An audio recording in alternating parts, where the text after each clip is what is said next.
les invito a que abramos la Biblia en Proverbios, capítulo 30.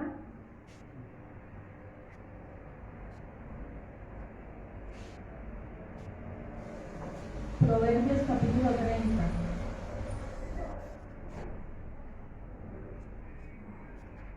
Dice así, las palabras de Agur. Bien. Versículo 1 dice, palabras de Agur, hijo de Jaque, la profecía que dijo el varón Aitiel y Aucar. Amén. ¿Se pueden sentar? Bueno, primero que todo,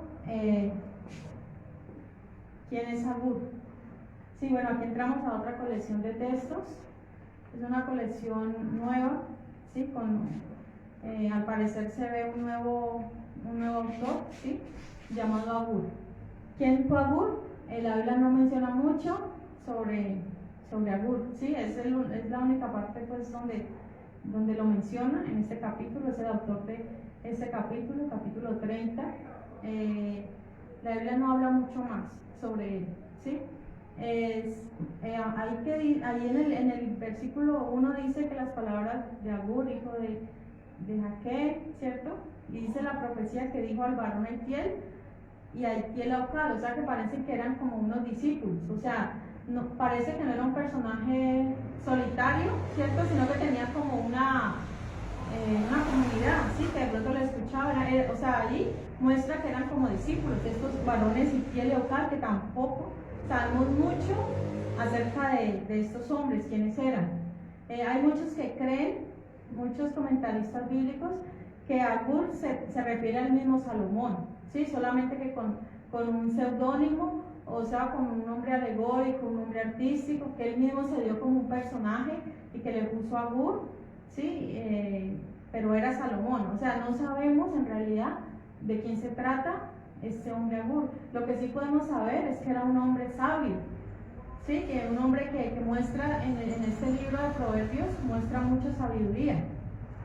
Bien, y dice así el versículo 2, dice, ciertamente más rudo soy yo que ninguno, ni tengo entendimiento de hombre. Aunque allí vemos que él no se identifica como un hombre sabio, como un hombre elocuente, como un científico, nada de eso. Él se identifica como un hombre rudo, es decir, en el sentido de que una persona ruda es una persona que de pronto, digámoslo en nuestro lenguaje, es brutico, si era como bruto, que no entiende, que por más que hay personas que uno dice, bueno, por más de que yo le explico, cuando yo estaba en el colegio y en los ejercicios de física, yo a algunos compañeros les explicaba ejercicios y decían, pero no entiendo, y yo volvía y les explicaba y no entiendo, y perdían pues la materia y bueno, yo no sé cómo era que la pasaban al final, pero uno puede decir, bueno, estas personas son como rudas, que no entienden por más que les explique, ¿sí? Pero él se identifica como un hombre de estos, dice, ciertamente más rudo soy yo que ninguno, dice, ni tengo entendimiento de hombre, o sea que él se cree aún con inteligencia más baja que la de un hombre, ¿cierto? Tal vez se compare tal vez a una bestia, ¿sí? Que tiene cierta inteligencia, pero no llega a ser, no llega a razonar como hombre, así se compara a él. Pero si nosotros continuamos leyendo este capítulo, nos damos cuenta que no era así, o sea, era como una especie de ironía, ¿sí? Porque vemos que era un hombre que tenía conocimiento de muchas cosas, de zoología, de botánica, ¿sí? De muchas cosas, que de pronto él no lo reconocía, o simplemente por no ser altivo, por no ser soberbio, se identificó de esta manera, o tal vez para enseñar a sus discípulos a que fueran humildes y que no se creyeran demasiado, ¿sí? Porque hay personas que de pronto si yo soy especialista en algo, ¿sí? Que yo he estudiado una carrera y estudio la maestría, luego el doctorado, ¿sí? Y así voy avanzando. Sí, suponiendo que yo llegué a mucho, a PhD, que es lo máximo que se puede llegar en una ciencia del conocimiento. Si yo llegara aún en ese tema, simplemente lo soy en esa área en que lo logré, pero hay muchos más, o sea que soy ignorante en otras áreas. ¿Sí? Si por ejemplo yo estudio medicina, puedo especializarme en algo, pero las demás cosas, ¿qué? Sí, hay muchas cosas por aprender. O sea que nadie debería de creerse lo suficientemente entendido, sabio, que conozco todo, porque no es así. O sea, existen aproximadamente 2000 doctorados. ¿Sí? Entonces una persona es doctor en una sola área, lo demás ¿qué? O sea, somos ignorantes en ciertas áreas. O sea que eso nos debe mantener humildes, ¿sí? Por más que estudiemos, por más que logremos títulos, siempre habrá cosas que vamos a ignorar. Versículo 3 dice: yo ni aprendí sabiduría, ni conozco la ciencia del santo. O sea que él se considera que no ha estudiado, que aunque tal vez trató de buscar la sabiduría, no la encontró, dicen, y menos la ciencia del santo, ¿no? Que es un tema más profundo, ¿cierto? Nosotros sabemos que la teología es el estudio de Dios, pero ¿quién puede entender a Dios? ¿Quién puede conocer sus pensamientos? Dice así el versículo 4: ¿quién subió al cielo y descendió? ¿Quién encerró los vientos en sus puños? ¿Quién ató las aguas en un paño? ¿Quién afirmó todos los términos de la tierra? ¿Cuál es su nombre y el nombre de su hijo? ¿Sí sabes? Mira, aquí hacen unas preguntas que vemos que ¿quién puede responder todas estas preguntas? Si recordamos en el libro de Job, vemos que Dios hace estas preguntas, ¿sí? Job de pronto él peleaba, o en un momento llegó a pelear con Dios, a hacerse preguntas, pero Dios le dice a Job estas mismas preguntas, ¿cierto? ¿Quién subió al cielo y descendió? ¿Quién encerró los vientos en sus puños? ¿Sí? Dice, ¿quién ató las aguas en un paño? ¿Quién afirmó los términos de la tierra? ¿Cuál es su nombre y el nombre de su hijo, si sabes? Aquí vemos que ¿quién podría ser la respuesta a todas estas preguntas? Estamos en Proverbios capítulo 30, hermanos. Vine corriendo y yo me traje Bien, estamos en el versículo 4, ¿sí? En el 4, Proverbios 34.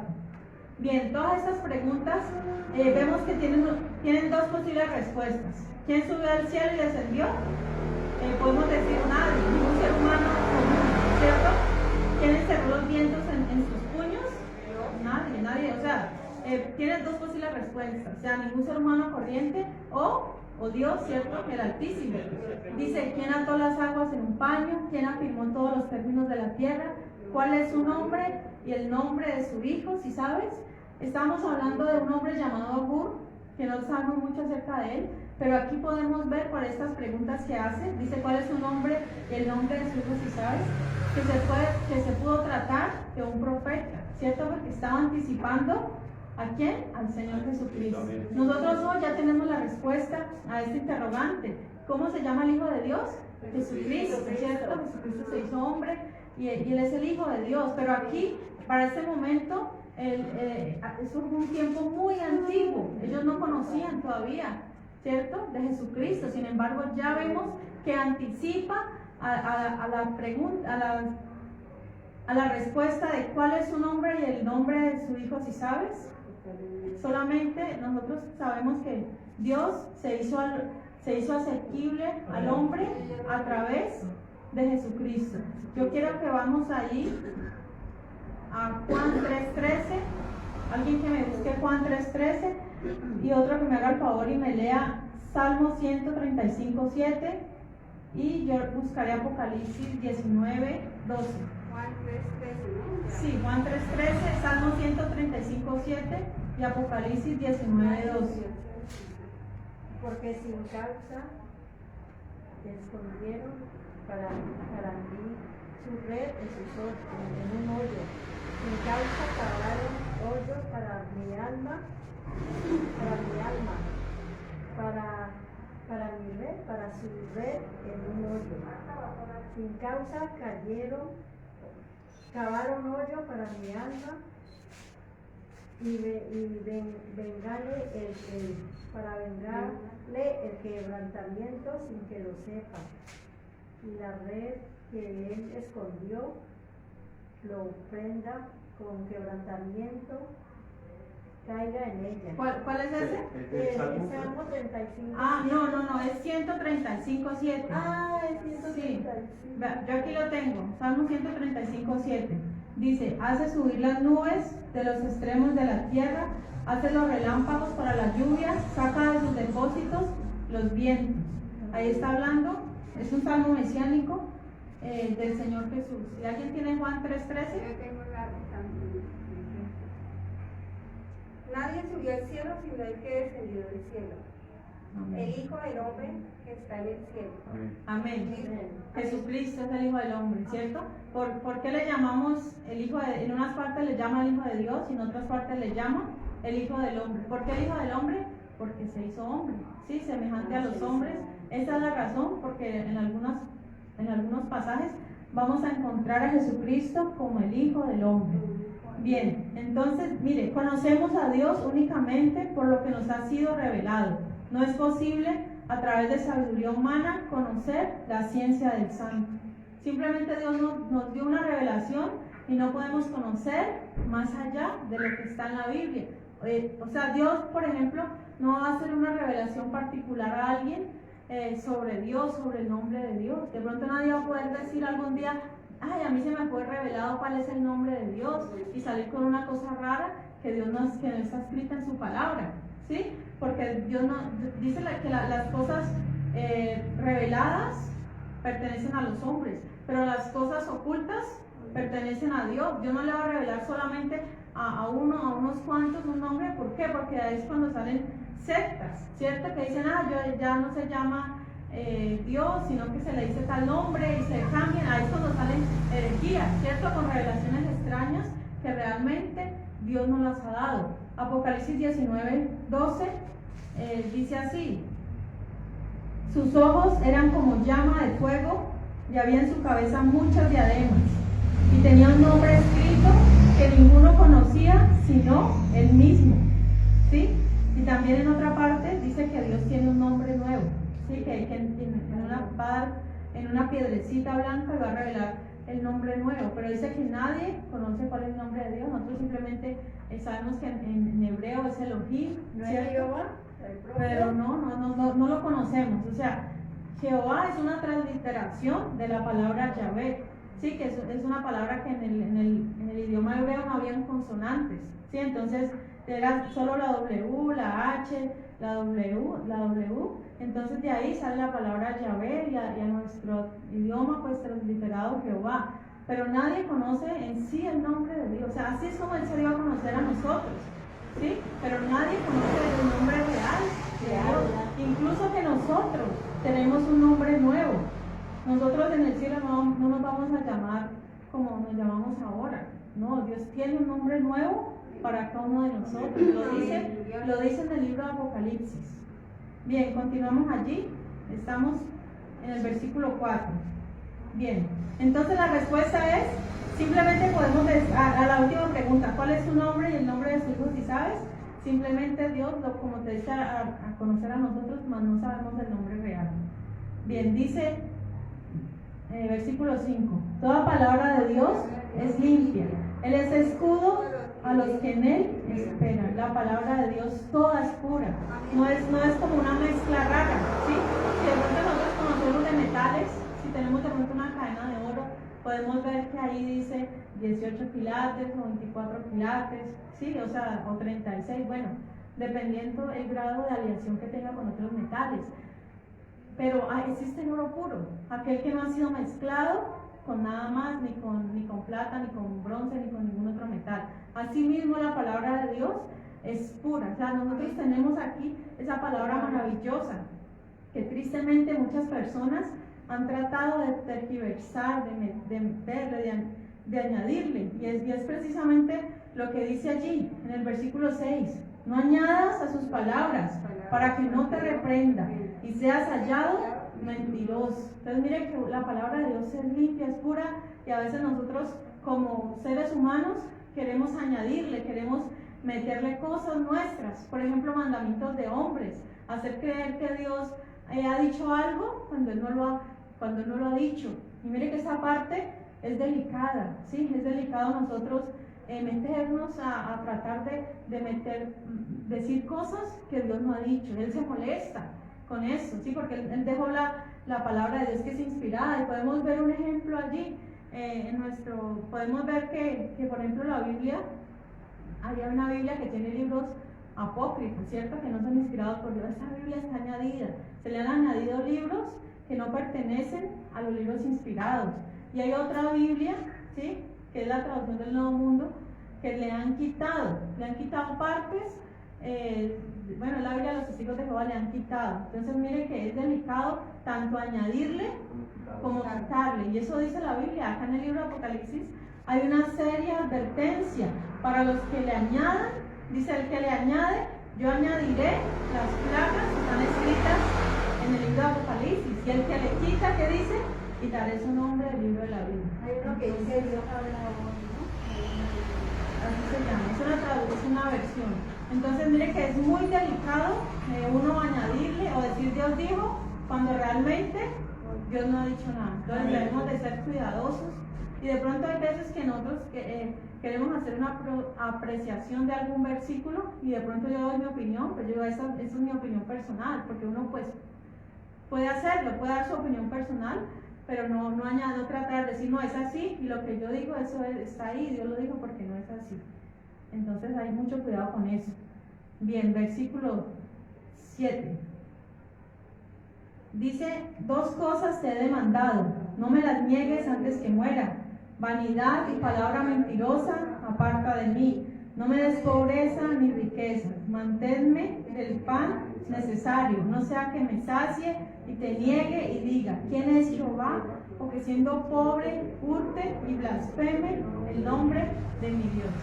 Igualito a la oración que nosotros hacemos, ¿cierto que sí? ¿Sí o no? Sí. ¿Si oramos así nosotros o no? A ver, seamos sinceros. No, ¿cierto que no? No, yo doy gracias por el pan de cada día, porque es que es demasiado, nos da vida, que esa es una parte del pan. O sea, volvamos a leer cuál era la petición que hacía Gur. Volvamos a leer a ver si nosotros oramos así o no. Volvamos a leer, pongamos atención. Dice: 2 cosas te he demandado, no me las niegues antes que muera. Es decir, él quería, antes de morir, que Dios le concediera 2 cosas. Primero, vanidad y palabra mentirosa, aparta de mí. Qué bueno es eso. O sea, qué bueno es nosotros reconocer que todo en la tierra es vanidad, ¿cierto? Salomón, en el libro de Eclesiastés, por allá al final, dice: vanidad de vanidades, dijo el predicador, todo es vanidad. O sea, él se dio cuenta de que el rey Salomón fue un hombre muy rico, que gozó de 1000 mujeres, tuvo el palacio, las riquezas, o sea, todo lo que quiso, dice que lo tuvo, que no se negó nada a sí mismo, sino que todas las riquezas y todo lo obtuvo. Pero que él dijo al final nada de eso trae satisfacción, ¿cierto? ¿Y qué dijo él al final? Teme a Dios y guarda sus mandamientos, porque esto es el todo del hombre. O sea, él llegó a esa conclusión. Aunque Salomón sabemos que tuvo 3 partes de 3 etapas en su vida. La primera, que fue la etapa donde fue rey, donde fue prosperado, donde pidió a Dios sabiduría. Pero luego de eso tuvo una etapa en la cual fue la de apostasía, que se apartó tras dioses ajenos, ¿cierto? Las mujeres volvieron a desviar del propósito, del camino. Pero al final vemos que cuando ya estaba anciano, nuevamente como que vuelve y reconoce, ¿cierto? Reconoce, y aunque no hay en la Biblia no nos registra que él de pronto tuvo un momento de arrepentimiento, pero sí en el libro de Eclesiastés vemos palabras de un hombre sabio que ya tal vez malgastó parte de su vida apartándose de él, pero probablemente él haya vuelto, ¿cierto? Porque había una promesa, ¿no? sobre los descendientes de David. Siendo sabio, ¿no? Imagínense, por eso lo que exacto, ¿cómo eran de los que no somos tan sabios? Mire, precisamente estábamos leyendo esto al principio, que él dice en el versículo 2, mire ahí, versículo 32 dice: ciertamente más rudo soy yo que ninguno. O sea, él se consideraba un hombre bruto. O tal vez muchos piensan que por esta razón, por él haberse apartado, se consideró, pues, que de pronto este proverbio lo escribió en los momentos reconociendo que se había apartado, y dijo: yo teniendo tanta ciencia y tanto conocimiento, y me aparté, vengo a ser peor que necio, vengo a ser bruto, en otras palabras. Bien, entonces estamos allí. En el versículo dice, vanidad y palabra mentirosa aparta de mí. Qué difícil es dejar la mentira para muchos, ¿cierto? Sí. Por más que a veces uno cae a veces en quedar de hacer algo y no lo hace. Y de alguna manera uno está cayendo en mentira, ¿cierto? Pero mire que uno de los deseos de este proverbista, ¿cuál era? Dejar de mentir, dejar la mentira. Recordemos que, yo recordaba cuando estaba apuntando este estudio, que en los 144,000 sellados que habla el libro de Apocalipsis, dice que en sus labios no fue hallado engaño ni mentira. O sea, eran hombres que eran rectos de corazón, rectos de labios. O sea, su lengua nunca fue hallada mentira. Qué bueno nosotros ser así. O sea, no es imposible tampoco, ¿sí? No es imposible hablar siempre con la verdad. Es difícil, sí, más no imposible, porque eso lo podemos ver, como les digo, allá en el libro de Apocalipsis. Y Que había había la hombres, verdad y no le creen. había hombres apartados para Dios. Bien, veamos qué más dice. Vanidad y palabra mentirosa aparta de mí. Ahora sí, no me des pobreza ni riqueza, manténme del pan necesario. Ahora sí, esta oración es la que hacemos nosotros o no. O sea, la verdad, a ver, seamos sinceros. No, ¿cierto? Nosotros que entre más podamos recibir, mejor. O sea, esa es la verdad. Yo doy gracias a Dios porque es que después de eso viene algo mejor, digo yo. O sea, nosotros somos sinceros. O sea, yo soy sincero, uno no dice, Señor, no me vayas a dar mucho, demasiado, porque no puedo con eso. Mire, el proverbista se conocía, ¿sí? El proverbista dijo, miren, si yo llego a tener mucho, yo me aparto de Dios, yo me alejo, yo no vuelvo a la iglesia. ¿Por qué? Porque es que si tengo mucho dinero, un domingo, ¿qué voy a ir a la iglesia? O sea, yo con plata, ¿qué voy a ir a la iglesia? Tengo mi camioneta, tengo mi finca, allá está mi finca con mi piscina, allá están mis empleados, o sea, allá tengo el buffet, allá mejor dicho, yo tengo de todo. O sea, ¿yo para qué voy a buscar de Dios? ¿Sí? Entonces, hay muchas personas que realmente cuando tienen dinero se olvidan, se apartan de Dios. Entonces él se conocía, él dijo, mire, yo con plata soy otro, yo con plata yo me olvido de Dios. Y así cuando hay necesidad, viene a la iglesia la persona. Hay hombres por mí que necesitan trabajo. Dios da trabajo y se olvidan de Dios. Eso siempre pasa, ¿sí? Los seres humanos somos así, somos desagradecidos. En el momento que vemos que no necesitamos nada, nos olvidamos de Dios. Eso le pasó, ¿sabe a quién? A Faraón. ¿Sí recuerdan que Faraón una vez dijo allá en el Éxodo, ¿quién es Dios? ¿Quién es Él? Para que yo le obedezca. Qué terrible esa situación, ¿cierto? ¿Quién es Dios? Así es el hombre soberbio. ¿Recuerdan a otra persona soberbia? Nabucodonosor. Nabucodonosor dijo, todo lo que yo he hecho, todo lo que tengo acá, este palacio, todo lo que estaba floreciente en su palacio, todo lo he hecho con el poder de mi fuerza.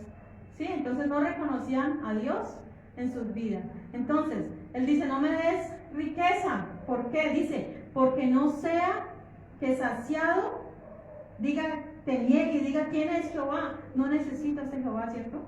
Tal vez eso es lo que quiso decir. Pero dice, tampoco me des pobreza, una pobreza extrema, una pobreza que no pueda, mejor dicho, ni satisfacer mis necesidades básicas, ¿cierto? Eso está diciendo también el proverbista. Dice, no siendo que pobre, hurte y blasfeme el nombre de Dios. Dice simplemente que lo mantenga del pan necesario. Pero ahí la palabra pan no solamente se refiere a la comida, al pan, no, se refiere a todas las necesidades. La casa, ¿Qué necesidades tiene uno? vestido, La casa, donde vivir, la ropa, ¿cierto? Los servicios. ¿Qué más necesita uno? Transporte, salud, educación, recreación. O sea, todo eso es parte de la vida, ¿cierto? Y es parte del pan necesario, de lo que necesitamos para vivir. O sea, se refiere a todo ese conjunto de cosas que cada ser humano necesita como mínimo. Sí, porque él decía, manténme por lo menos que tenga todo lo básico, todo lo necesario. ¿Por qué? Porque si de pronto, siendo pobre, me pongo a robar, ¿sí?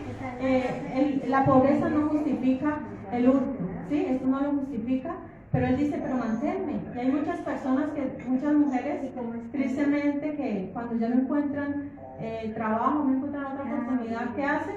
Empiezan, se meten a la prostitución. Sí, y cosas así malas, negocios ilícitos, cosas que no deben, empiezan a robar, bueno, empiezan a vender drogas, que es lo más fácil, bueno, cualquier trabajo deshonesto, que cosas que Dios desaprueba. Entonces es lo que dice, entonces al estar robando, ¿qué va a pasar? Va a blasfemar el nombre de Dios. Entonces, ¿qué tal les parece a ustedes esta oración? ¿Les parece una oración honesta, una oración modesta? ¿La harían o no? ¿Qué piensan Yo no. para cada uno? Yo no. ¿No le gustaría hacer ese tipo de oración? No, Bueno, yo sí hago oración, pero no así, cada uno tiene su manera. sí, claro, exacto. Cada uno tiene su manera de pensar, pero lo que sí debemos de pedir es Dale gracias. Que yo vengo acá porque Dios me ha dado tanto, me ha dado la vida, mire, hoy me levanté bien, gracias a Dios, me dio fuerza, entonces eso es mucho para mí. entonces pues lo que debemos sí pedir es que se aleje de nosotros la qué, Pude levantar. la vanidad, la mentira. O sea, en eso yo creo que sí tenemos de ponernos de acuerdo Ah, sí. en la oración de él, ¿cierto? Ah, sí, Y ya sí. si cada uno, digamos que si usted sabe que si Dios le da mucho, que realmente usted pueda manejarlo. También es, pues, también la oración es como para tener una guía sobre ella. Se guía tras una oración. Ah, sí. Por ejemplo, creo que en Salmos, entre los primeros, hay oraciones para los enemigos, oraciones para su hogar, para la fe. En esas oraciones se puede encontrar una guía para la fe. Entonces, la guía las oraciones también son como una enseñanza que se puede tener. Pues bueno, yo digo, si usted puede manejar las riquezas, pídalas. Si usted ve que no puede, porque hay personas que verdaderamente no tienen la capacidad de manejar dinero, no lo tienen, sí, sino que lo lleva a la perdición. ¿Cuántas personas se han ganado la lotería y se pierden? O sea, nomás tienen el dinero, empiezan con un vicio. Adiciones que antes no tenían, llegan al alcoholismo, la droga y cosas así. Entonces, a esas personas el dinero lo que hace es que dañarlos, corromperlos. En cambio hay otras personas que no. Hay otras personas que si tienen mucho dinero, lo que hacen es ayudar a otros, hacen fundaciones, hacen ayudas sociales, construyen templos, aportan para misioneros, o sea, son buenas obras, buenas cosas que las saben hacer. Entonces mire que todo de acuerdo al corazón de cada uno. Entonces pidamos conforme la voluntad de Dios para cada uno, ¿sí? Pidamos así. No necesariamente esa debe ser nuestra oración, ¿sí? Sino que cada uno pida conforme a la voluntad de Dios para cada uno. Amén. Listo. Entonces estamos allí en el versículo 11. 10. Sí, perdón, el 10. Dice, no acuses al siervo ante su señor, no sea que te maldiga y lleves el castigo. Ahí está hablando de un esclavo, ¿sí? Que un esclavo no se puede defender. Un esclavo no se puede defender, ¿cierto? Si usted acusa a una persona ante su patrón, ante su jefe, y es algo falso, es una calumnia, lo que está haciendo es un mal. Y esa persona, mire, esa persona puede maldecirlo a usted y lleva el castigo, ¿sí? Porque esa persona no se puede defender. Podemos ver un caso en la Biblia, José fue un hombre esclavo, él estuvo esclavo en Egipto, ¿cierto? Y la mujer de Potifar lo acusó falsamente, ¿sí? José no la maldijo a ella. Sin embargo, creemos que las maldiciones le llegaron. O sea, no, que la Biblia no dice qué le pasó a ella, pero yo personalmente creo que a ella le vino algún tipo de maldición por él calumniar a una persona inocente. ¿Sí? Es algo que yo pienso, pues.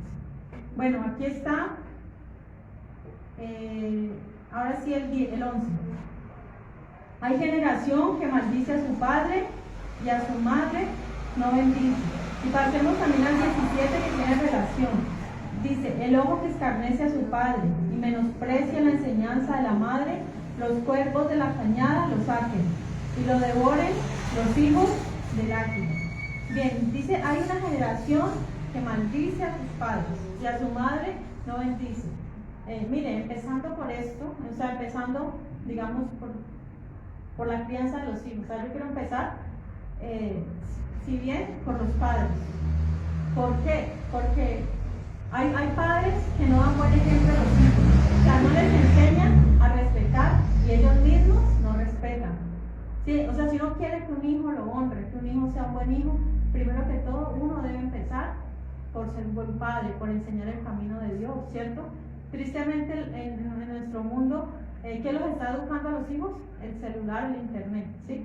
Los niños chiquiticos desde 5 o 6 años ya manejan esto y son rebeldes. O sea, si usted les va a quitar el celular, se gana un problema con estos hijos y los padres simplemente no se hacen respetar. Esa generación más adelante van a ser esos que le golpean a los padres. Va a ser una generación que no bendice a sus padres, ¿sí? Bueno, ahí no estoy justificando eso, por supuesto que no, es algo malo. Pero empecemos por allí, porque los padres deben enseñar respeto a los hijos, ¿sí? Para que ellos lo puedan recibir. Pero esta generación que maldice a los padres y a las madres no bendice, ¿qué pasa con ellos? En el versículo 17, el ojo que escarnece. Escarnecer ya habíamos dicho que es burlarse, ¿sí? Burlarse, mofarse. Dice, y menosprecian la enseñanza de la madre. Aquellas, mire, aquí es peor porque la madre está ofreciendo una enseñanza. Sí, aquí en este caso, la madre está enseñando, está ofreciendo una instrucción, pero ellos ¿qué hacen? Menosprecian. Ahí todo el castigo viene contra ellos. Dice, los cuervos de la cañada lo saquen y lo devoren los hijos del águila. En el Antiguo Testamento, en la ley de Moisés, vemos que era algo difícil. Cuando un hijo era grosero, era rebelde, ¿cuál era el castigo? La lapidación, o sea, lo apedreaban. Lo apedreaban y morían y luego lo colgaban así en los montes. Entonces llegaban los cuervos y lo primero que hacían era comerse los ojos. Sí, le sacaban los ojos a esos muchachos por rebeldes. Hoy en día prohíben incluso a que los padres castiguen a los hijos. Sí, que no se puede castigar, que todo esto, y hay padres que en vez de dejarse guiar por la palabra de Dios, se dejan guiar por otras cosas, por otras vanas filosofías, vanas sabidurías, que lo que hacen es dañar a los niños, ¿sí? Que hay que dejarlos que ellos crezcan como quieran, que les van a crear un trauma, y eso no es así. Los hijos deben obedecer, porque imagínense, el castigo aquí en el Antiguo Testamento era bastante difícil, o sea, la pena de muerte. Un hijo rebelde, un hijo que contestaba, era la pena de muerte segura para estos groseros, ¿sí? Porque rechazaban la enseñanza de la madre, y al padre no bendecía, al contrario, maldecían al padre. Por eso nosotros, mientras tengamos nuestros padres vivos, honremos, ¿sí? Para los que todavía, la mayoría de nosotros que está aquí, tienen los padres vivos, ¿cierto? Tienen la madre o el padre vivo, entonces es tiempo de honrarlos, de no maldecirlos. Mira que tristemente hay hijos que viven resentidos con los padres. Es que mi papá me hizo eso, mi mamá me hizo eso, y cuando están ancianos los abandonan. Pero eso no dice la Biblia, porque recordemos lo que dice el 5.º mandamiento: honra a tu padre y a tu madre, ¿cierto? Para que tus días se alarguen, ¿cierto? Entonces, una larga vida, y no solamente vivir muchos años, sino vivir abundantemente, o sea, con todo lo necesario. Dios promete eso, ¿cierto? Para los que honran a sus padres. Y no, hay que olvidar el pasado, que si me ofendió, que si me... No, esas cosas hay que olvidarlas. Así haya sido un mal padre, así haya sido una mala madre, hay que perdonar y hay que honrarlos. Amén. En cuanto que estén vivos. Sí, porque lo dice la Biblia, y varias veces vemos que lo nombra la palabra. Y si la Biblia dice, la paz de al Señor.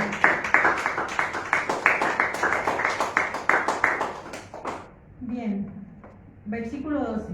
Hay generación limpia en su propia opinión, si bien no se ha limpiado de su inmundicia. Bien,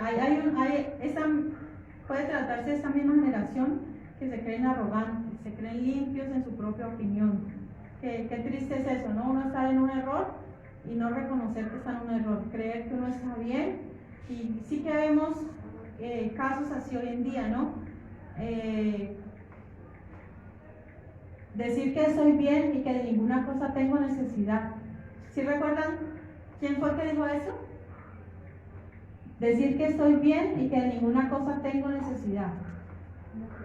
¿Sí recuerdan o no recuerdan? En la Biblia está en el libro de Apocalipsis. Bueno, no recuerdo. Bueno, la iglesia de la Odisea, ¿sí? Pero el Señor, ¿qué le dijo? Tú eres un pobre, tú eres un desventurado, un ciego, ¿sí? Todo lo que le dijo el Señor. Cuando uno se cree que lo sabe todo lo que el Señor le dice a uno, ¿sí? Si quiere vamos ahí a Apocalipsis. Apocalipsis 3, creo que es. Ya les digo exactamente dónde está.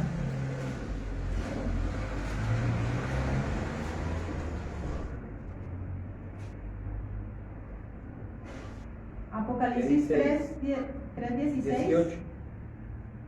dice, Sí, 17. Dice, porque tú dices, yo soy rico y me he enriquecido y de ninguna cosa tengo necesidad. Y no sabes tú que eres un desventurado, miserable, pobre, ciego y desnudo. Entonces, mire, todo lo que, cuando una persona se cree limpio, se cree que no necesita de Dios ni nada, todo lo que el Señor le dice.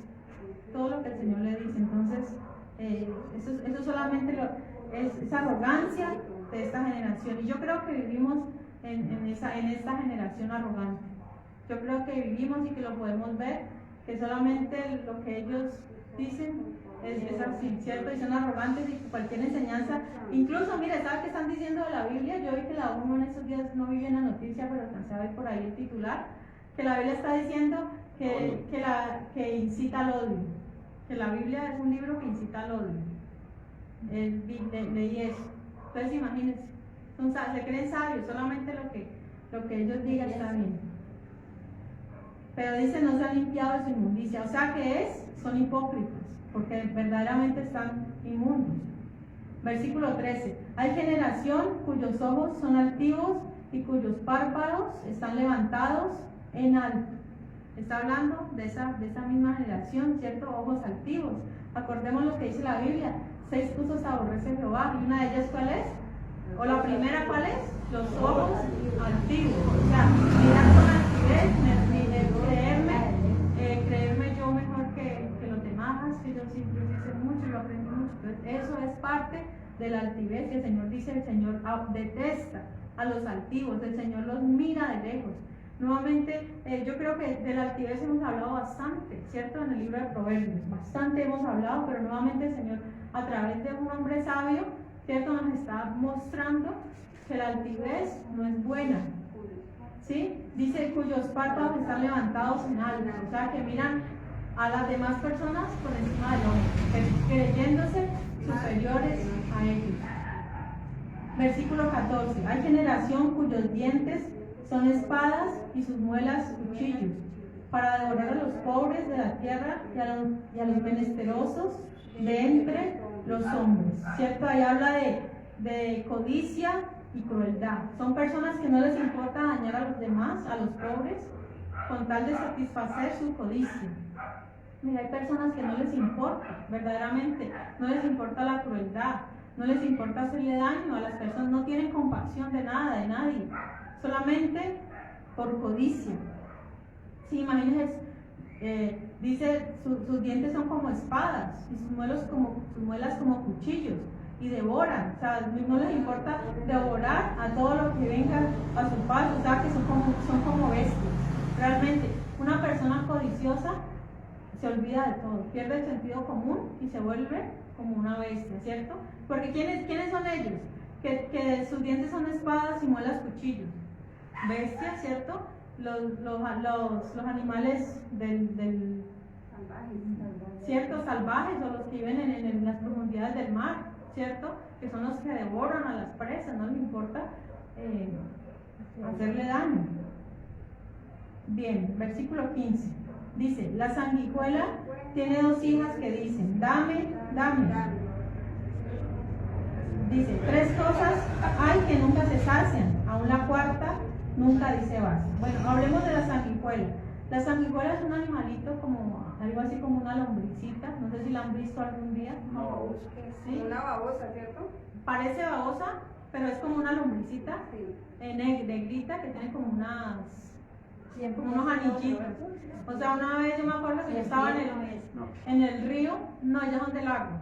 Yo estaba en el río, sentada en las piedras, en el río aquí de Yumbo, y cuando yo vi que se me pegaron en las piernas como unos gusanos negros. Y entonces yo, ay no, o sea, horrible, yo me los quité, pero salía sangre. O sea, esas son las sanguijuelas, estos animales que les gusta chuparle la sangre a los otros. ¿Sí? Y dice que tiene dos hijas, que le dicen dame, o sea, que solamente les gusta absorber del otro, ¿cierto? Esto representa la avaricia, también representa la avaricia y la codicia, ¿sí? De los demás. Son aquellas personas que les gusta solamente que le den, y no les gusta a ellos dar nada. Es verdad, yo creo que todos conocemos personas así, que a toda hora piden, y nada para allá. O sea, son como un embudo, ¿cierto? Que venga para acá, que venga, y se llenan y nunca sacan para los demás. Esto también se puede aplicar en el sentido espiritual, ¿sí? Nosotros podemos recibir mucho de la palabra de Dios. Aquí vienen diferentes predicadores, ¿sí? Y recibimos, pero ¿estamos dando a alguien? ¿Estamos enseñando a alguien? ¿Estamos invitando a alguien a Cristo? O sea, cuando pasa mucho tiempo y nosotros no visitamos, no evangelizamos, yo me siento mal, ¿sí? ¿Por qué? Porque es una obligación nuestra, ¿sí? Pero no quiere decir que lo hagamos pues obligados, no, sino que es nuestro deber compartirle a otro, o sea, es como una fuente, ¿sí? La fuente necesita que estar recibiendo, pero asimismo sacando, ¿sí? No solamente recibir y se estanque todo ahí, no. Debe tener el desagüe, o sea, debemos sacar eso que aprendemos, debemos de sacarlo a otros, ¿sí? Le doy gracias a Dios, el domingo en Restrepo tuvimos la oportunidad de hacer un culto al aire libre, ¿sí? En el parque. Tuve el privilegio de predicar y toda la tarde me sentí muy bien de haber predicado. Entonces la gloria sea para el Señor Jesucristo, amén. Bien, entonces nos está hablando allí de la sanguijuela, aquella persona egoísta que quiere todo, 2 hijas. Bueno, ahí dice 2 hijas, probablemente un comentarista dice que se puede referir a 2 bocas, la una boca con la que trae la sangre y la otra con la que se une pues a la víctima. Bien, dice, 3 cosas hay que nunca se sacian, aún la cuarta nunca dice basta. O sea que son ¿cuántas cosas? 4. ¿Conocen esas 4 cosas? Dice 4 cosas. Primero, el Seol, la matriz estéril, la tierra que no se sacia de aguas y el fuego que jamás dice basta. O sea, son 4 cosas. ¿Sí? Entonces hablemos de la primera. Nos está hablando del Seol. ¿Qué es el Seol? El Seol, bueno, se puede referir al lugar de los muertos, pero también al lugar, o sea, no solamente a la tumba, sino al lugar donde van los muertos sin Cristo, ¿sí? Hay alguien que por esta parte piensa que la sanguijuela y que las 2 hijas se puede referir como al mismo sepulcro, que las 2 hijas son, que una hija es el Seol y la otra es el paraíso. Que ambos, cuando una persona muere, ambos reclaman el alma, ¿sí? El Seol, el infierno está reclamando el alma, pero el cielo también. O sea, Dios dice la Biblia que hay fiesta cuando un pecador se arrepiente, o sea, que el cielo también espera las almas. O sea, las almas están como en disputa, ¿cierto? Bueno, no lo sabemos, simplemente les doy la posible interpretación, ¿sí? Porque la palabra es así, hay cosas que no sabremos con total certeza. Bien, entonces el Seol, dice la Biblia que el infierno está en el centro de la tierra y es un lugar que se hace espacio, se hace más y más espacio, ¿sí? Cada vez se hace más grande, se amplía. ¿Para qué? Para todas las nuevas personas que van llegando. Y no sé si ustedes escucharon en estos días una noticia acerca del núcleo de la tierra, que como que se había parado, que bueno, son cosas que los científicos aún no pueden decir con certeza, pero algo está pasando en el núcleo de la Tierra, algo, y nosotros vemos cómo se está calentando todo. O sea, esta es la evidencia para nosotros del calentamiento global. Es algo que no se puede, o sea, no podemos discutirlo, es que está pasando, ¿cierto? Está pasando, es a nivel mundial, por supuesto. Entonces dice el Seol, la matriz estéril, ¿sí? Aquellas mujeres que desean tener hijos pero que no pueden, ellas continuamente. En la Biblia vemos dos de los casos. Uno a Ana. Ana era una mujer que ella era estéril y ella continuamente estaba Mujer de orando, Abraham. orando, pidiendo. Muerte de Abraham. La mujer de Abraham, ¿sí? Raquel también, ella continuamente era clame, clame, ore, ore. ¿Por qué? Porque querían tener hijos. Mire que pasa todo lo contrario a nuestra época. En nuestra época hay jovencitas que ni siquiera se han casado ni nada, ya dicen que no van a tener hijos. O sea, es algo como contrario, ¿no? Ya hay muchas mujeres de hoy en día dicen que no quieren tener hijos. Pero pues, estaban como muy jóvenes, ¿cierto? Para tomar esa decisión tan radical, ¿no? Deberían de por lo menos esperar a que sean mayorcitas para poder decidir si van a tener o no. Bien, dice la matriz estéril, la tierra que no se sacia de aguas. Sí, la tierra, por más que llueva, la tierra siempre va a pedir más y más agua, más y más agua. Y un caso, un misterio, hay un pozo en Estados Unidos que recibe agua, o sea, recibe ríos, sí, y él es un pozo grande que los científicos no han podido saber para dónde va esa agua. O sea, es un pozo y han teñido la han teñido para ver a dónde en qué otro lugar sale el agua, le han tirado cosas, le han tirado electrodomésticos, cosas grandes y no ha pasado nada. O sea, es un misterio, ¿sí? Un misterio que continúa. No, imagínense, en pleno siglo XXI, en nuestro 2023, y no han podido descubrir ese tipo de misterios. Bien, entonces dice, y el fuego que jamás dice basta. Mire, el fuego desde que tenga que quemar, él va a quemar todo a su paso. Él puede incendiar ciudades enteras, él puede, cierto, lo que sea. Entonces el fuego no va a decir basta, el fuego nunca va a parar por sí mismo. Bien, versículo 17 ya lo leímos, versículo 18. Dice, 3 cosas me son ocultas, aún tampoco sé la cuarta. Dice, el rastro del águila en el aire, el rastro de la culebra sobre la peña, el rastro de la nave en medio del mar y el rastro del hombre en Maunseco. Bien, habla de 4 cosas que para él no las podía, le eran ocultas, ¿cierto?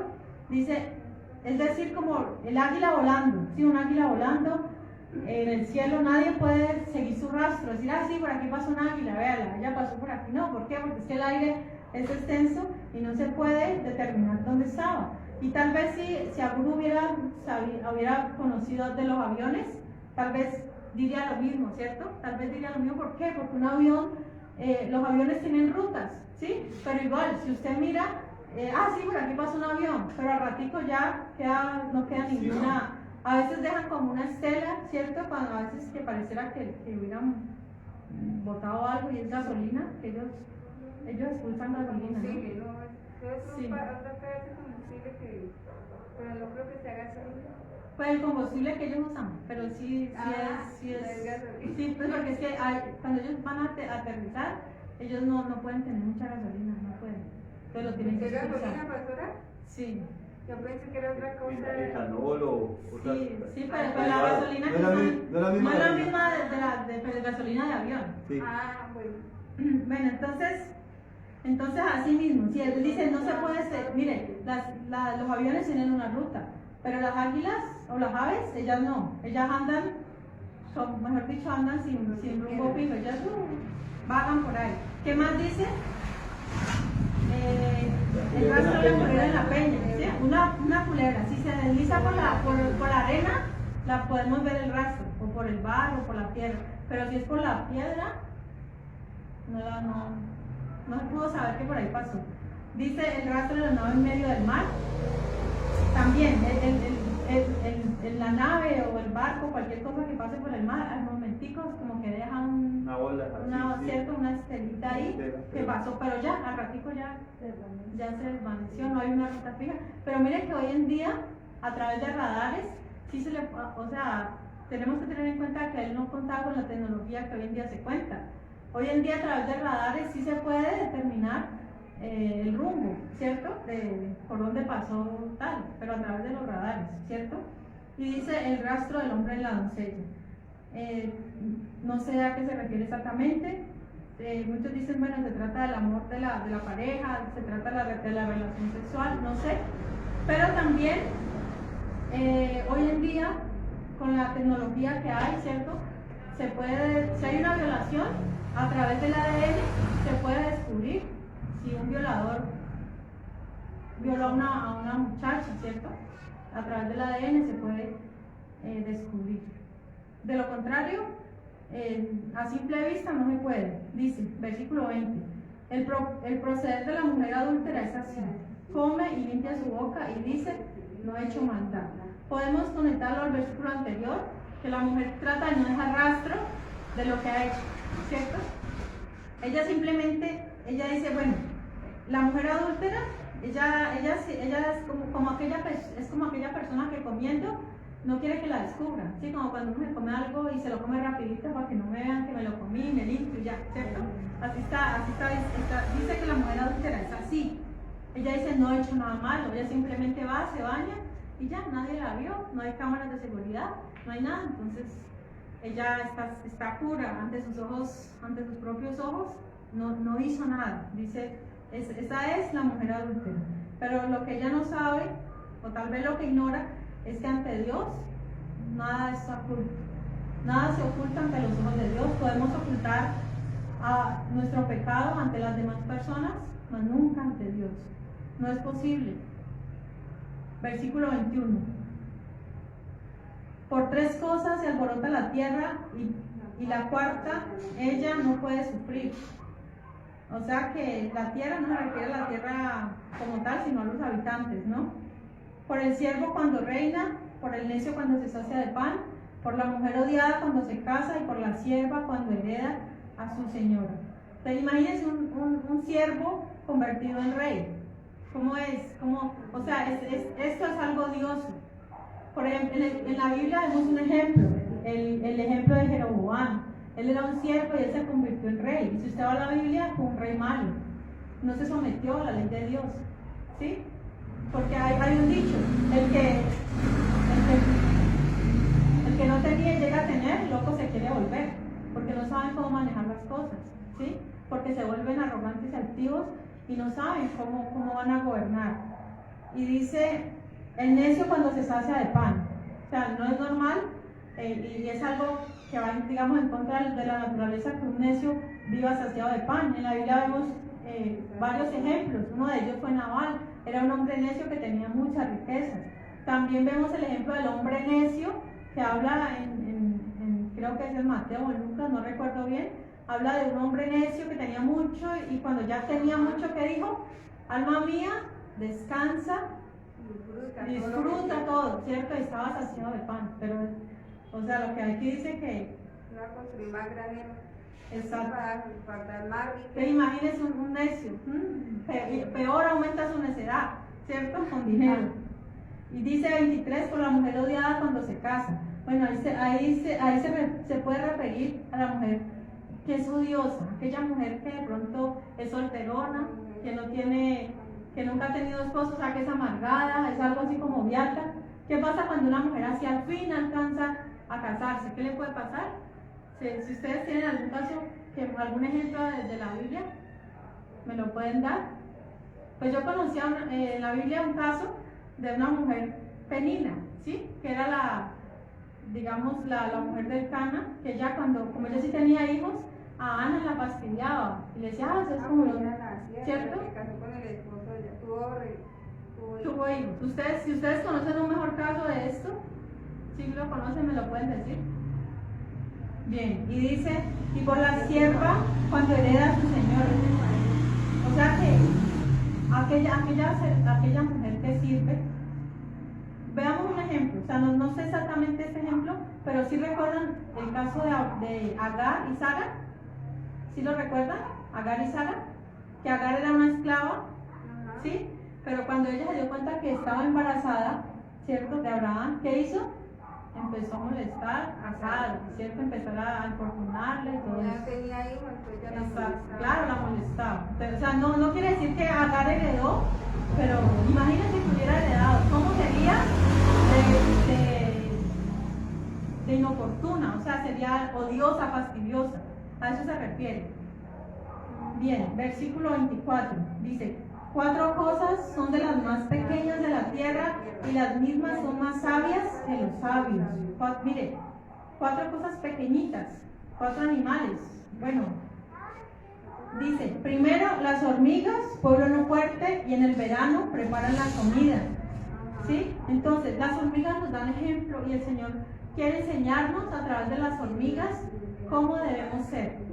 Entonces, veamos ahí las hormigas. Primero, ¿qué nos ha enseñado la Biblia en los proverbios acerca de las hormigas?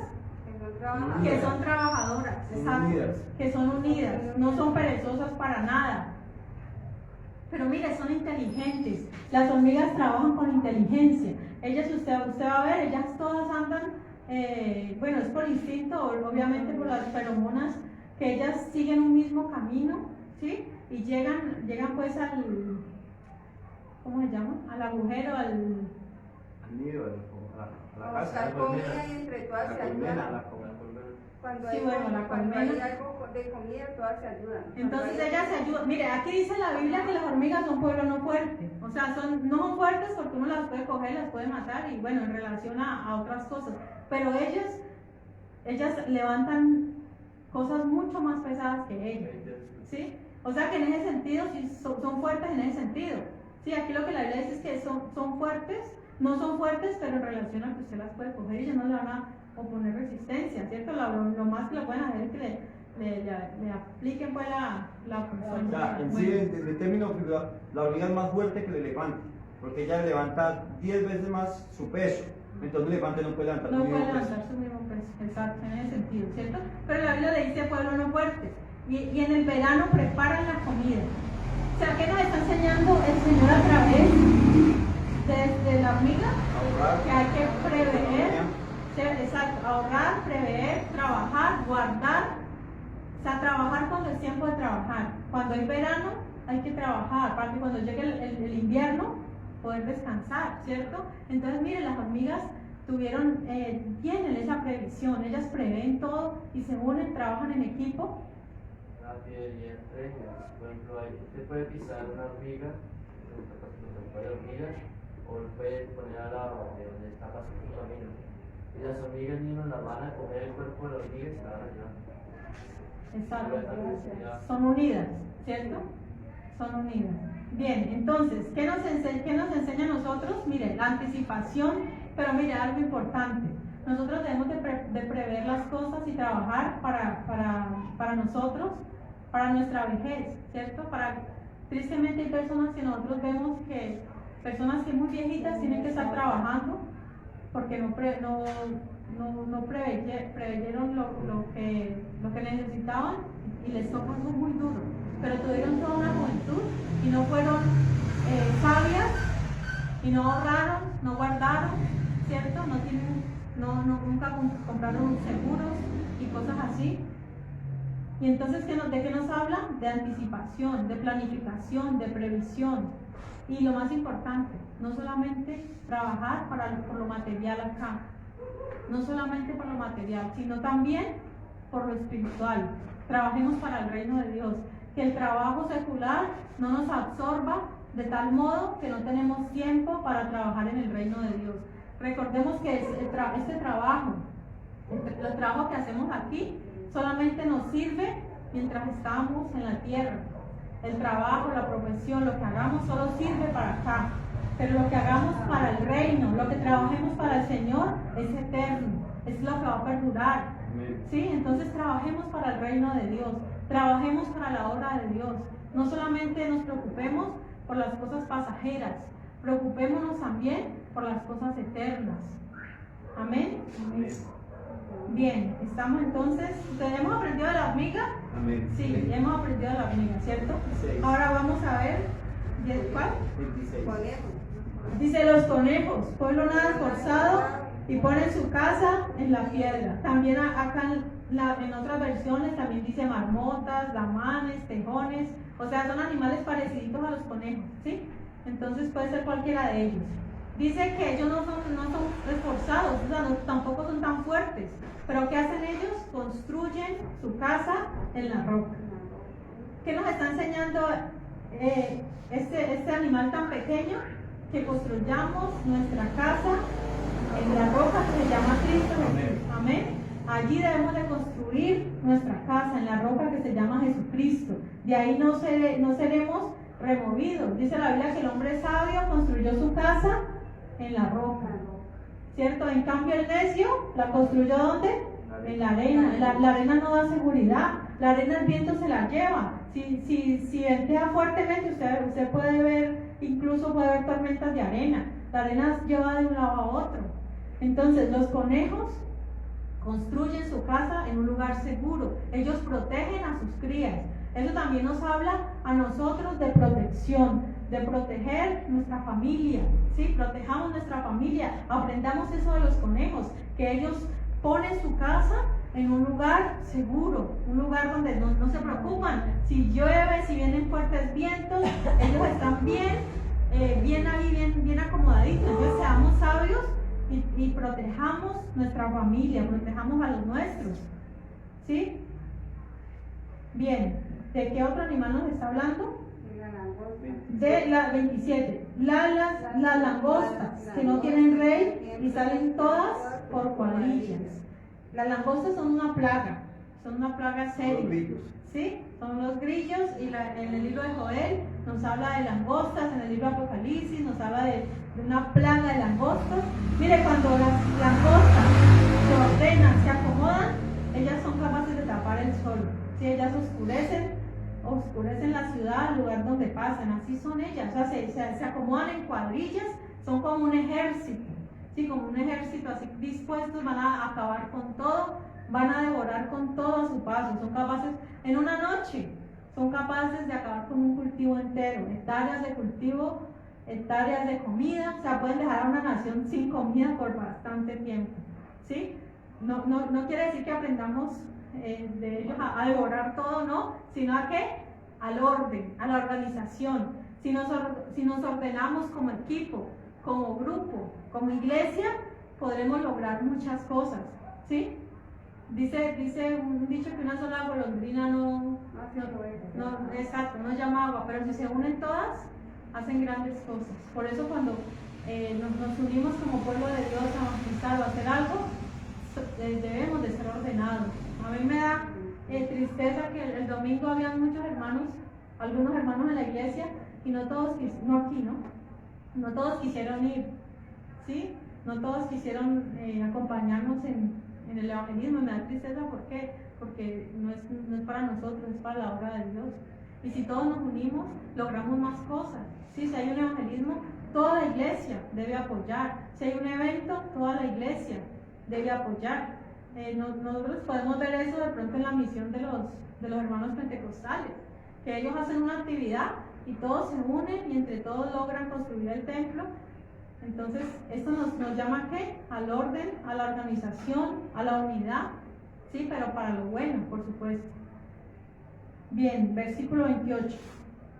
La araña que atrapas con la mano y está en palacios del rey. Bueno, también se refiere también en otra versión, habla de lagartija, ¿sí? Pero el sentido es el mismo, sea lagartija o sea araña, habla de eso.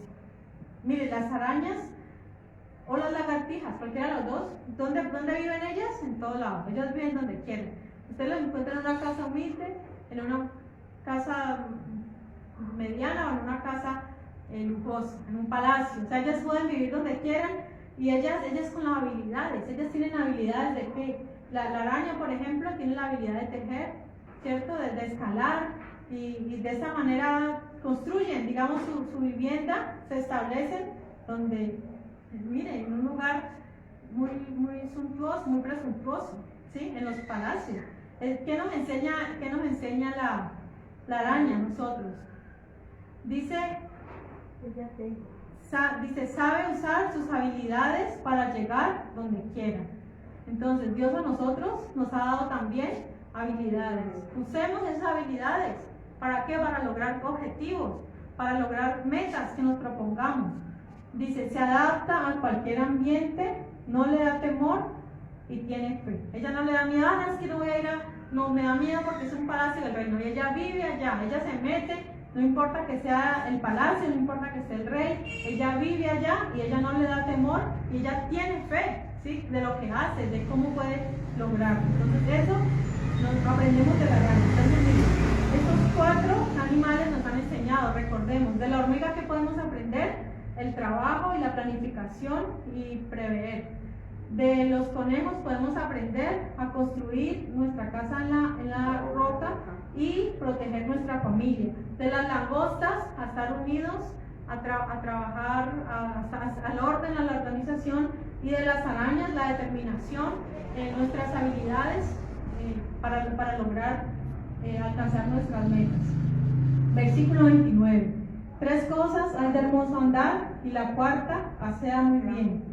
El león fuerte entre todos los animales que no vuelve atrás por nada. Bien, aquí nos está hablando del león. El león es el rey de la selva, ¿cierto? A ver, dice la Biblia allá, veamos atrásito, 28.1. Proverbio 28.1 dice: huye el impío sin que nadie lo persiga, mas el justo está confiado como un león. O sea, una característica del león, ¿cuál es? Que está confiado. ¿Por qué? Porque él sabe que no hay otro animal que lo pueda vencer en la selva, ¿sí? Él es el más fuerte. Dice la Biblia que los cachorros de león gimen y lloran y chillan, rugen. ¿Y qué pasa? Los demás les da temor, ¿cierto? Los demás animales tienen temor. Entonces, ¿qué nos habla de este animal? De caminar gallardo, para caminar con determinación. Dice, no retrocede ante nada. Así nosotros los hijos de Dios debemos ser. No tenemos que retroceder ante el primer problema. Que me llegó la situación difícil. No, yo no vuelvo por la iglesia, yo no vuelvo por allá, yo me voy a salir, yo me voy a retirar. No. El león dice que no retrocede ante nada, o sea, no se acobarda. La Biblia dice que los cobardes no heredarán el reino de los cielos. En la Biblia la cobardía es un pecado. Sí, es pecado ser cobarde. Es decir, no, ya no puedo, me rindo, aquí tiro la toalla, aquí mando mi carta de renuncia, yo por allá no vuelvo. No pude, me vencieron, gané, me hago a un lado. Muchas personas dicen, pero no, el león no es así. Dice la Biblia que nosotros no somos de los que retrocedemos, sino de qué. ¿Cómo dice? Vamos de adelante. Somos de los que avanzamos, ¿cierto? Para vida eterna. No somos de los que retrocedemos para perdición, para muerte. No, somos de los que avanzamos. Vamos hacia la vida eterna. Tenemos una meta, ¿sí? ¿Cuántos años vivimos acá en esta tierra? Hay unos que viven 40, 30, 50, 60, 70, 80, 90. No sabemos, Dios a cada uno cuántos años nos va a dar de vida. Pero sea lo que sea que nos dé, nunca retrocedamos, nunca digamos no puedo más. No, al contrario, entre más pasa el tiempo, más fuertes tenemos que ser, más valientes, mostrar más valentía de parte del Señor. Dice la Biblia que Él no nos ha dado espíritu de temor, sino de poder, de dominio propio, ¿sí? Y también dice: Jehová es mi luz y mi salvación, ¿de quién temeré? Jehová es la fortaleza de mi vida, ¿de quién he de atemorizarme? Entonces, así como el león no retrocede ante nada, así nosotros vamos para adelante, tenemos una meta, tenemos un supremo llamamiento, vamos hacia la meta, amén. Nada nos tiene por qué hacer retroceder, nada, ni que se murió mi familia, nada, nuestra meta es Cristo. Amén. Bien, versículo 31, dice: el ceñido de lomos, asimismo el macho cabrío y el rey a quien nadie resiste. Bueno, ¿quién es el ceñido de lomos? Hay unas versiones que dicen que el gallo. Sí, el gallo es el gallo es aquel animal que anda orgullosamente, ¿cierto? Dignamente, aquel que las gallinas lo siguen a él, ¿cierto? Y se creen muy machitos, ¿cierto? Muy gallitos de pelea, así son los gallos, ¿cierto? También, la traducción también dice los galgos, que puede referirse a perros galgos, o sea, perros cazadores, esos que son altotes, ¿sí? Esos que son ágiles para cazar y todo, pero se puede tratar a cualquiera de los dos, ¿sí? Que ellos son ceñidos de lomos. ¿Y qué aprendemos de eso? Aprendemos a andar con dignidad y presteza. Miren, el Señor no quiere que andemos orgullosos. porque él nos ha hablado mucho acerca del orgullo, que que no seamos orgullosos, pero sí que andemos con dignidad, que no nos creamos, no, es que yo no puedo, es que yo no soy capaz, es que yo soy muy pobre, es que yo no tengo plata, no, o sea, lo que el Señor nos dice ahí, andemos dignamente, ¿sí? No creernos ni superior ni inferior a nadie, o sea, todos tenemos un mismo nivel, de eso aprendamos de este animal que anda ceñido de lomo, es decir, no anda por ahí todo cabizbajo, por ahí arrastrando los pies, no, este animal se para firme y así camina, ¿sí? No con altivez, no, el Señor no quiere eso de nosotros, pero sí quiere que andemos dignamente, sabiendo que somos hijos del Rey de Reyes y Señor de Señores, amén. Amén. Bien, dice el macho cabrío. Bueno, el macho cabrío es un animal que él está a cargo de su rebaño, ¿sí? El macho cabrío se para enfrente del rebaño y él los guía, o sea, él como que los va llevando y está dispuesto a proteger a la manada. Cualquiera que venga, él lo mira feo, o sea, él mira, la mirada del macho cabrío es altiva, pero el Señor nos está diciendo, nos quiere enseñar del macho cabrío que debemos de proteger lo nuestro, protejamos nuestra familia, la iglesia, o sea que tener ese sentido de protección, de eso se trata, a velar por los que tengamos a nuestro cargo, ¿sí? Dirigir a su grupo, se pone al mando, ¿sí? Debemos defender la familia, la iglesia, la sana doctrina, debemos estar dispuestos a pelear por la fe, dice la Biblia en el libro de Judas que estemos dispuestos a presentar defensa, ¿sí? De la sana doctrina, peleemos por la sana doctrina, pero no se refiere a una mala, a estar peleando y discutiendo, no se refiere a eso, sino que con nuestro testimonio defendamos lo que es la sana doctrina y no inclinarnos ante falsas doctrinas y ante cosas malas. Amén. Y por último dice, el rey a quien nadie resiste.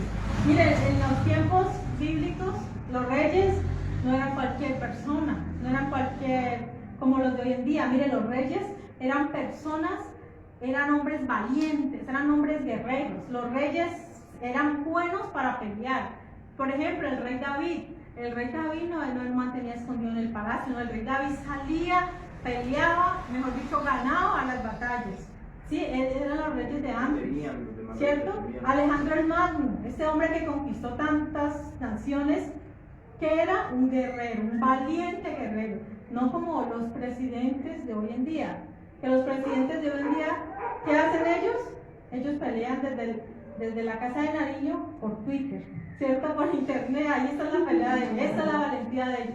Ellos son valientes por Twitter, pero no, aquí habla del rey que verdaderamente era valiente, el rey que sabía manejar la espada y sabía a sí mismo defender a su pueblo. Bien, y ya estamos terminando. Versículo 32 dice: si neciamente has procurado enaltecerte, o si has pensado hacer mal, pon el dedo en tu boca.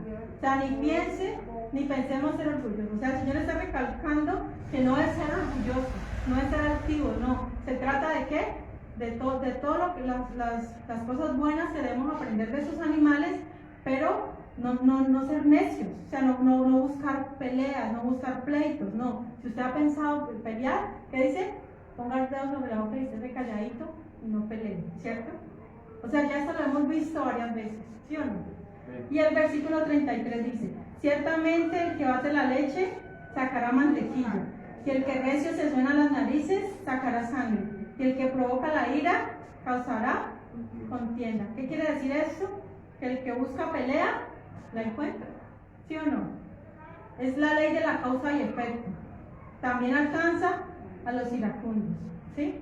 Entonces no podemos nosotros pretender alborotar un avispero y que no nos pique, ¿cierto? Estemos de pie. Eso nos enseña a que debemos ser muy cuidadosos con lo que vamos a decir, ¿sí? No buscar pleitos a la ligereza, no, con ligereza no. Calmémonos, pensemos las cosas con claridad, o sea, los malos pensamientos llegan y atacan primeramente a la mente, ¿cierto? Ya de nosotros depende si los dejamos salir, ¿cierto? Si ellos están aquí, ellos están cautivos, ¿sí o no? Los pensamientos están cautivos, pero ya cuando le damos lugar y abrimos la boca, ya somos nosotros los esclavos de esos pensamientos malos y los dejamos salir. Entonces tengámoslos cautivos, dice la Biblia, llevando cautivo todo pensamiento a la obediencia de Cristo. Amén. Señor,